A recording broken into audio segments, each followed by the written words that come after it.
ఆరోపణ వాస్తవమా లేదా? కవిత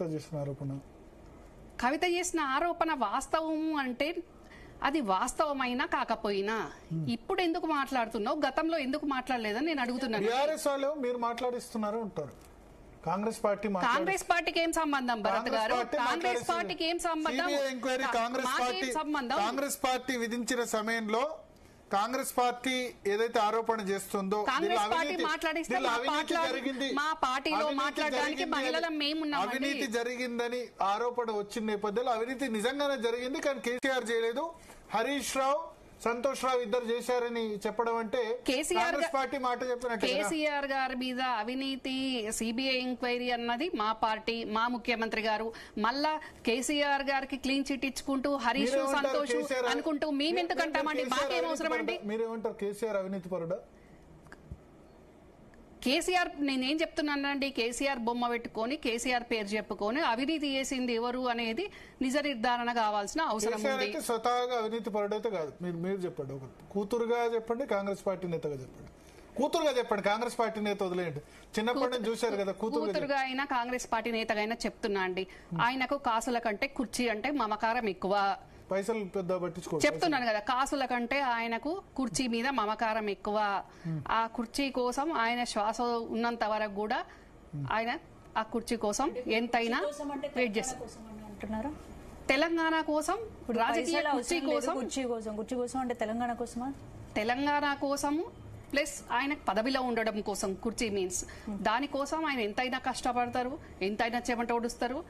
కానీ కాసుల కోసం ఆయన కక్కుర్తు పడతారు అనేది మాత్రం అవాస్తవం. కాకపోతే ఆయన పేరు చెప్పుకొని వీళ్ళ ఏం అవసరం అండి? వీళ్ళందరూ కూడా పార్టీలో ఉండడము, వీళ్ళు మంత్రులుగా ఎంపీలుగా వీళ్ళందరూ ఉండడం ఏం అవసరం అండి? ఏ తెలంగాణ ప్రజలు అడిగిరు? ఇప్పుడు తెలంగాణ బగ్గు మనాలని మాట్లాడుతున్నారు. లేదండి, మీరు ఇప్పుడు తెలంగాణ ఉద్యమం కోసము ప్రజలు బయటకు వచ్చారు, ఇప్పుడు ఎందుకు వస్తారని అంటున్నారు కదా.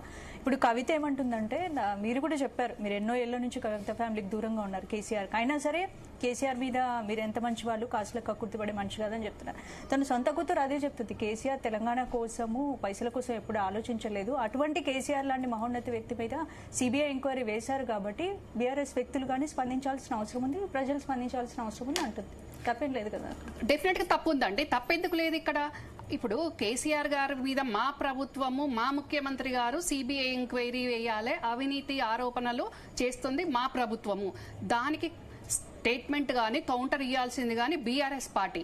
కానీ వాళ్ళు ఇంతవరకు ఇవ్వలేదు. వాళ్ళు వాళ్ళ మీద అవినీతి నిరూపించుకోవడానికి కోసం అదేనండి, వాళ్ళ అవినీతి ఉందా లేదా నిరూపించుకోవడానికి కోసం నిన్న హరీష్ రావు మాట్లాడాడు హౌస్ లో, అసెంబ్లీలో. మరి వాళ్ళు కోర్టు పరంగా వెళ్తారా, ధీటుగా ఎదుర్కొంటారా అనేది మనం వేచి చూడాలి. కవిత మాట్లాడుతుంది అని మీరు అంటున్నారు, నేను ఎప్పటి నుంచో మాట్లాడుతున్నా. కవిత ఇప్పుడు మాట్లాడింది, ఏం మాట్లాడింది? ఏ కండువా వేసుకొని మాట్లాడిందండి? బీఆర్ఎస్ కండువా వేసుకొని మాట్లాడిందా? తండ్రికి బద్దతిగా మాట్లాడిందా? నాకు ఏ పదవులు అవసరం లేదు, నాకు ఈ కష్టకాలంలో తండ్రితోటే ఉంటా, ఫామ్ హౌజులనే ఉంటా అని తండ్రి ఎట్లా చెప్తే తండ్రి అడుగుజాడల్లో నడుస్తా అని చెప్పిందా అండి? కూర్చుంది ఎవరు? ఏ ఒక్కరన్నా జాగృతి నాయకుడు పక్కన ఏ ఒక్క జాగృతి నాయకుడు అని ఉన్నాడా? భరత్ గారు ఎవరు ఉన్నారండి జాగృతిలో? జాగృతిలో గతంలో జాగృతి పుట్టించిన పంచలి పట్టుకున్న వాళ్ళు పట్టుమని నలుగురు వ్యక్తులన్నా పక్కకున్నారా? మరి ఈ రోజు అందరు జాగృతి చూపించండి స్పందన గారు. మీరు అందరు జాగృతి అని మీరు అంటున్నారు. లేరు స్పందన గారు, లేదు స్పందన గారు. వేసుకున్న కండువా ఏంది, నీ ఇంటెన్షన్ ఏంది, నుంచి ఉంది ఆ విషయం అయితే మీకు తెలుసు కదా. జాగృతిలో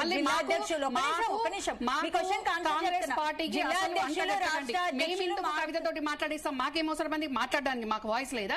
నేనున్నా, నాతో పాటు చాలా మంది మహిళలు ఉన్నారు మాట్లాడడానికి. కవితతోటి మాట్లాడించాల్సిన కర్మ కాంగ్రెస్ పార్టీకి అసలే లేదు, అవసరం లేదు. మాకేం అవసరం అండి?